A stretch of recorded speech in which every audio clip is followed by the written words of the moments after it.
Stalking the Wild Pendulum. Introduction. This book is the result of some living room discussions that I had with friends over a period of time. They became more and more elaborate as topics were added to the original discussions. Eventually, my friends felt that presenting these ideas to a broader audience would be in order. Finally, I gave in and to the well intentioned nagging of my friends and put down some of these ideas on paper. As I sat down to write, I wondered whether it was the right time to do so. The accumulation of knowledge is a continuous process, and it is difficult to say at what point one should say, stop here and write down whatever information has accumulated up until now. I have decided to start writing at my present level of ignorance simply because the circumstances force me to do so. It is certain that I could describe many things better and add many new ideas if I were to start this book 2 or 3 years from now. However, I would still face the same situation because one's level of ignorance increases exponentially with the accumulated knowledge. For example, when one acquires a bit of new information, there are many questions that are generated by it, and each new piece of information breeds 5 or 10 new questions. These questions pile up at a much faster rate than does the accumulation of information. The more one knows, therefore, the greater his level of ignorance. This effect does not seem to justify my decision to publish this information now.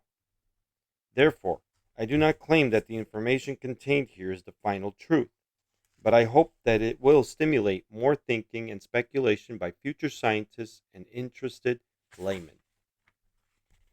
Much of the information has come through intuitive insight, which is no justification, of course, for omitting a rational support for this material. When we come to the description of the shape of the universe and the process of its creation, however, irrational support becomes tenuous since we are dealing with a material that cannot be fully supported yet by scientific fact. Here, the principal guide for judging the material presented is one's intuition or subjective experience. This book is designed for young people of all ages, by which I mean those whose imagination has not yet been stifled by the standard educational process. It is written for people who can still be awed by the way ants build their burrows, by the cold elegance of a snake, or the beauty of a flower. I am writing for people who can tolerate a temporary state of ambiguity, for those that can take change easily and that are not afraid of handling wild ideas. Those who cannot tolerate change will drop out very quickly. Few scientists will read this book to the end, but I do hope that it will stimulate the thinking processes and implant some ideas into the minds of future scientists, those who will be at their peak about at the end of this century. I am attempting in this book to build a model of the universe that will satisfy the need for a comprehensive picture of what our existence is all about.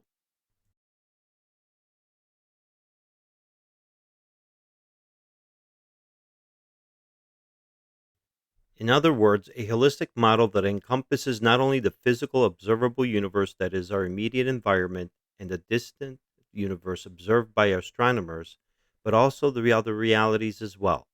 Normally, we do not consider the emotional, mental, and intuitive components of our beings as realities. I will try to persuade you that they are. The phenomenon that we call unexplained, like psychokinesis, the moving of an object with the power of the mind, telepathy, out of body phenomenon, clairvoyance, and so on, can all be explained once we know the general underlying principles governing them. Recently, there has been a great deal of controversy over the concern of these subjects. The majority of laymen and the most scientists not presently believe in the existence of such phenomenon. Rather than getting ourselves involved in the controversy over the possibilities of telepathy or whether one can function out of the body or not, I will try to demonstrate the underlying mechanics and explain how these things might work.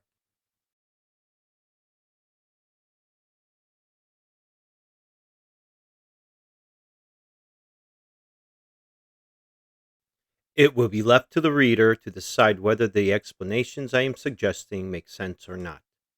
First, I suggest that the general understanding principle in all phenomena mentioned above is an altered state of consciousness.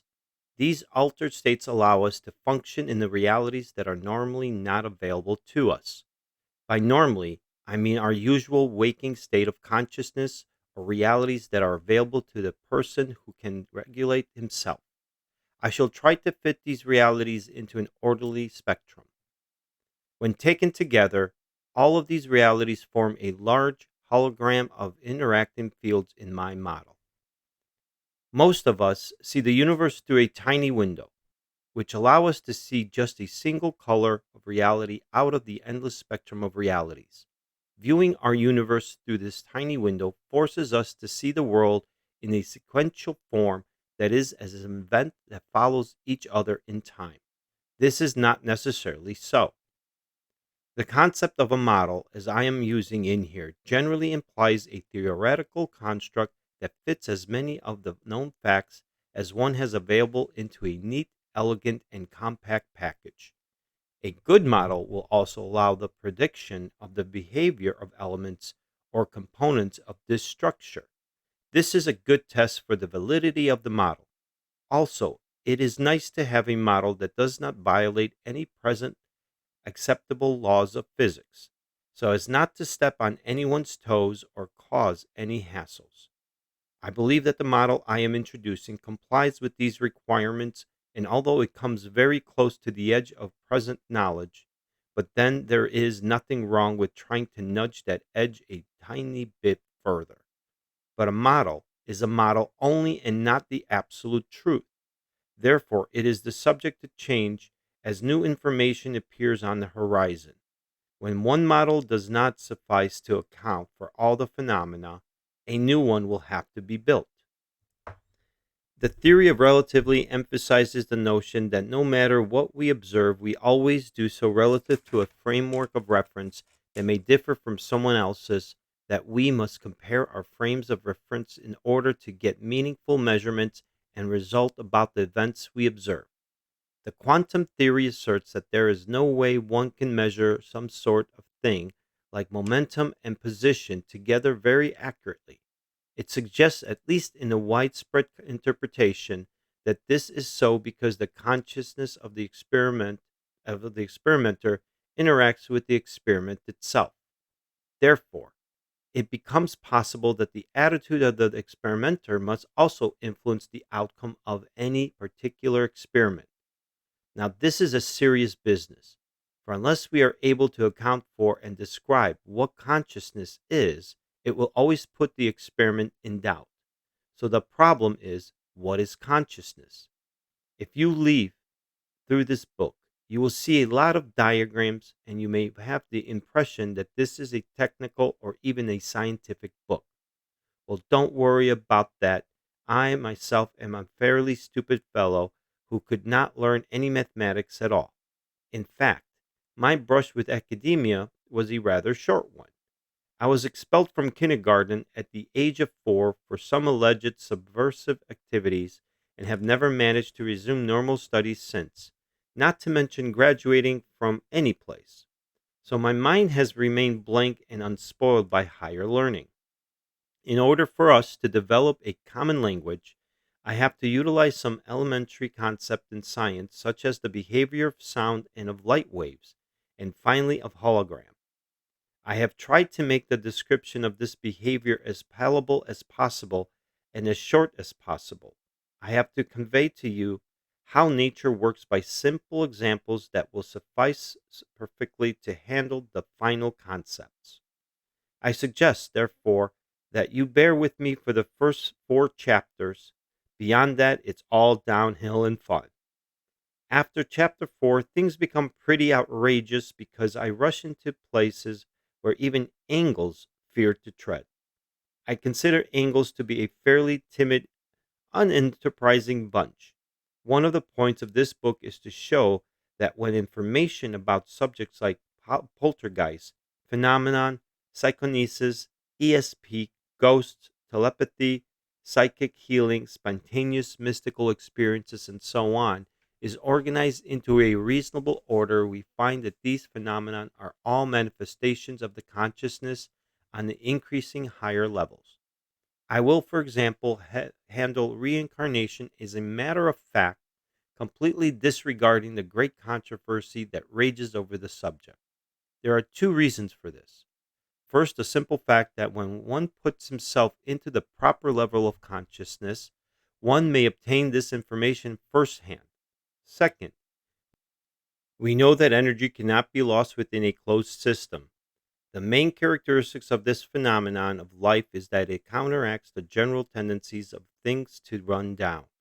That is, a system containing a high degree of order will tend to run down towards a state of disorder while dissipating the availability of energy, increase in entropy. Let us take the human body as an example. In order to keep ourselves alive, we have to eat.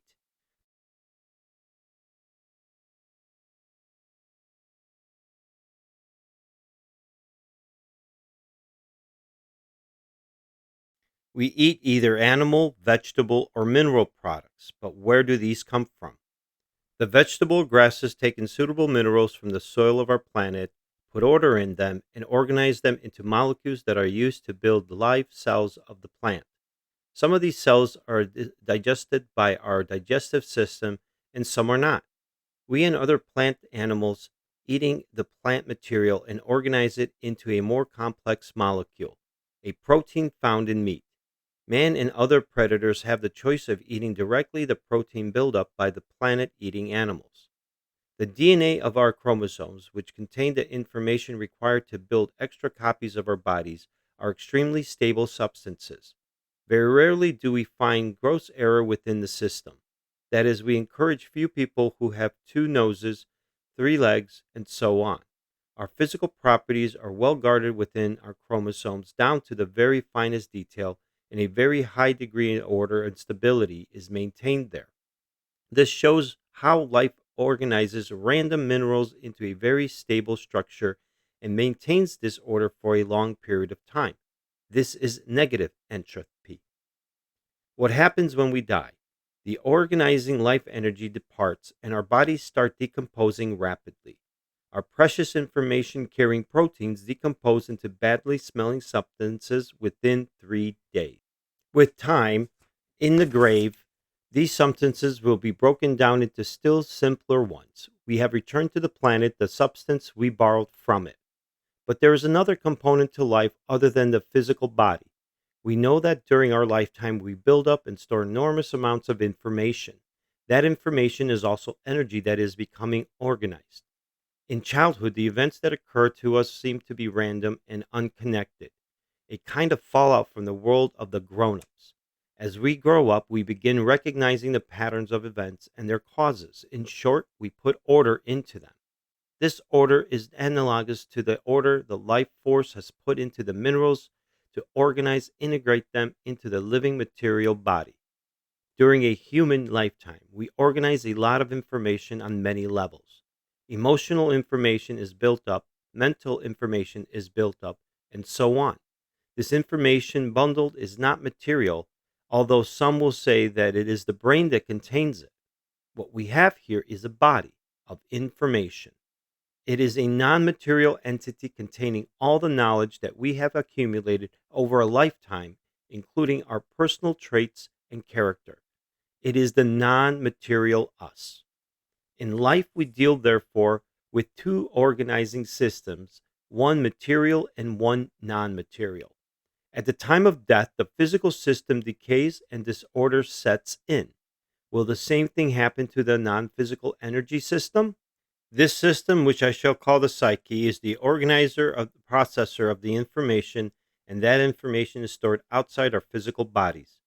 I assert that the psyche can exist independent of the physical body, that this thinking and knowing part of us is conserved. It is non physical and therefore not subject to decay after death of the physical body. This body of information will eventually be absorbed in the large reservoir of information produced by all mankind, which I shall call the universal mind. However, this will occur over a very long period of time. It may take many thousands or millions of years for this to happen, thus, nothing is lost. The physical body is reabsorbed by the planet, and the body of information is also absorbed back whence it came from. No organized energy is ever lost. An experiment showing this independence of the psyche from the physical body is described in Chapter 4. In short, I suggest that people having problems with accepting the concept of reincarnation consider the bundle of organized information as having continuity in time, while the physical body serves as just a temporary vehicle for the psyche. When the psyche, after having been without a physical body for a while, the period after death, decides that it needs additional pieces of information obtainable only through the physical body, it will acquire one and continue to associate with the new body until it wears out and dies. Nature, as I hope to show you later, needs all this information, which is organized energy, and will not allow it to go to waste. It will be stored in nature's large information storage hologram, the universal mind. Normally, we have no recollection or previous lives due to a self protecting mechanism similar to that which prevents us from bringing up material buried deep in our subconscious. While in the last few years we have been witnessing a great increase in the area of psychic phenomena, still the majority of people suffer from one may call the giraffe syndrome, which goes as follows. One nice day, an elderly resident of the Bronx decides to visit the zoo. As he walks along admiring all the unusual animals, he suddenly finds himself staring at a set of very long, tall legs. As he lifts his eyes, he finds the belly of the animal connecting those legs. He keeps looking up, and all he sees is neck, neck, and more neck. And then somewhere up in the clouds, a head. No, he says, this is impossible. There is no such animal. And with that, he turns away from the giraffe and walks calmly with that and not casing even a single glance back at it. Most people have a giraffe syndrome when it comes to those controversial areas. Especially so affected are scientists, with the exception of a very few pioneering spirits. The problem is that they view reality through a tiny window and they like to stay within the frame of that window. They decide that the giraffe is too big for their window, and it is too bad for the giraffe. As far as they are concerned, it is non existent.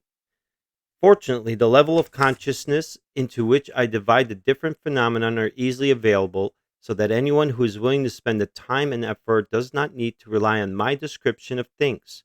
He can go to the zoo and see things for himself. I must apologize to women readers for calling the creator he. A creator is neither he nor she, but both. But somehow I couldn't bring myself to call him chairperson of the universe. I don't think he would go for that, nor could I face him in good conscience afterwards. Hi, how are you?